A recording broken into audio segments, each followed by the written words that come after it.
Netflix have announced that they're remaking One Piece a while back, and many have been wondering what will be changed and improved upon from the original. It's obvious that the animation is the big thing that will be improved, especially considering who's behind this, but the rest is just pure speculation. But here I am to give you the 5 crucial features that the One Piece remake needs in order for it to be a hit. First point is a manga specific thing I hope that they include. I know manga readers don't know how much they're missing out on the cover stories. These mini arcs offer side stories and character development that in some ways adds to the main plot and enriches our own understanding of each character that feature in these cover stories. Like how Eno actually made it to the moon right after he fights Luffy. Now this is crazy to me because this hasn't been included in the anime at all. He has his own mini arc up in space, and it's here where Eno makes a discovery that foreshadows something so big that will impact and shake the world of One Piece itself. But this payoff happens hundreds of chapters later. And this is just one example. One of my favourites is Ace and his quest to find Blackbeard, and the countless people he encounters. He even disguises himself as a marine. Just small things like this will add so much more to the story. I wouldn't expect them to add all the cover stories, but it would be good for them to include all the key ones that actually have a role in the overall story.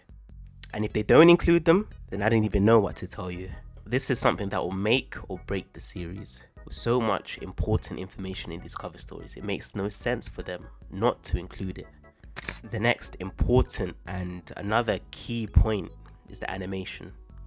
Hands down, probably the number one thing that everybody across the board wants to see changed.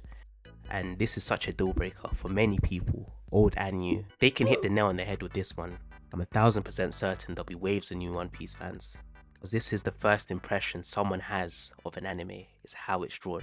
This is a must. They need to improve this one. And I'm talking not just the animation itself, the way things are moving, but the art style, the choreography, the colouring and the colour palette. It has to be consistent throughout. And I think we're in safe hands. The studio behind this have made Spy Family and had a hand in Attack on Titan, so I'm expecting a 10 out of 10 on the animation front.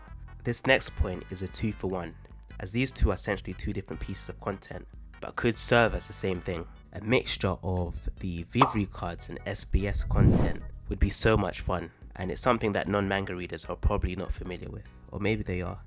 So what are these two things? Vivre cards are a collection of character-specific information, and SBS content are Q&As with Ichiro Oda himself.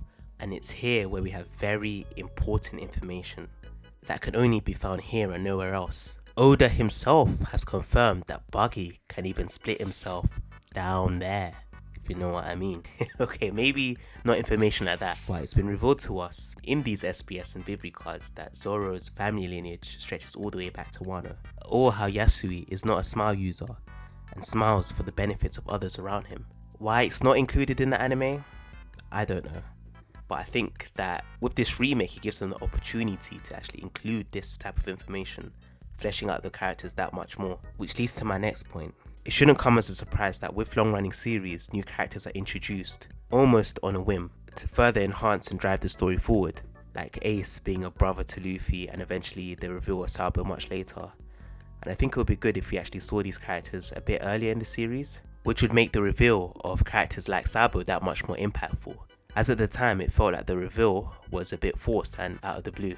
Now with a flashback of Sabo and Ace, Luffy making their packs as young kids much earlier in the story as a flashback would make the reveal in Dressrosa so much more significant. Lastly, and certainly by no means least, is the pacing. And this is a major concern for old and new One Piece fans, because as mentioned before, the filler can ruin the pacing of an anime and make scenes and the arcs themselves feel very bloated. I'm not saying that the remake should follow the manga to the T, as it is necessary sometimes to add filler just to add a bit more depth to the story, like the scene in Longtime where Luffy enters the bar and the owner starts making a comparison to Luffy and Goldie Roger. I thought that was an amazing scene, which doesn't occur in the manga. But not all filler is good filler, as we know, and they do tend to drag on for far too long. For example, the Ocean's Dream arc and Fox's Return arc are probably the two most hated filler episodes. They were so tough to get through and completely unnecessary in my opinion. So if it doesn't advance the story in any way, or add to character dynamics like the relationship between Luffy and his crewmates, additional things that would help deepen our understanding of side characters, then it shouldn't be included. And there you have it, the top 5 things that need to be included in the One Piece remake. What do you guys think? Have I hit the nail on the head with this one, or do you think I've missed out on something? Let me know in the comments.